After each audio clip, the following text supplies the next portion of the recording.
Le triple A français, Nicolas Sarkozy, en avait fait le sacre de sa présidence.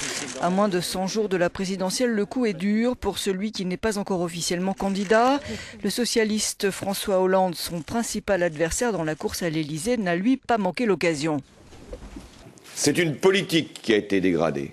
Ce n'est pas la France. Oui, mais voilà, depuis l'obtention du triple A par la France en 1975, la droite comme la gauche au pouvoir ont pris des libertés autant avec l'équilibre budgétaire qu'avec la dette. Sa perte va donc donner du grain à moudre aux candidats qui, eux, ne se sont pas frottés à l'exercice du pouvoir. Le centriste François Bayrou, qui avait prédit la crise dès 2007. Le candidat de l'ultra-gauche, Jean-Luc Mélenchon, qui dénonce une guerre de la finance contre la France et appelle à suspendre la contribution française au budget européen. Et puis Marine Le Pen, la candidate d'extrême droite, qui prône une sortie pure et simple de la zone euro. Mais l'onde de choc de la dégradation ne s'arrête pas aux rivalités franco-françaises. Ce que la décision de Standard & Poor's met en exergue, ce sont les profondes divisions de la zone euro.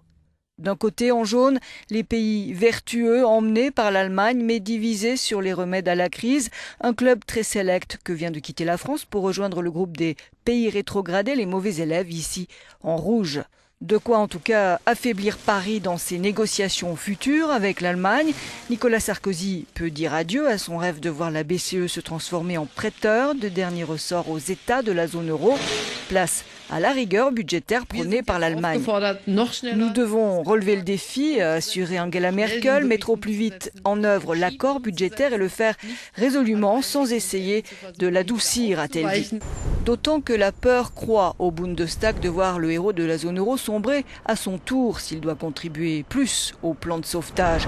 Pour sauver la face, l'Elysée soutient que Standard & Poor's a surtout sanctionné l'absence de gouvernance économique en zone euro.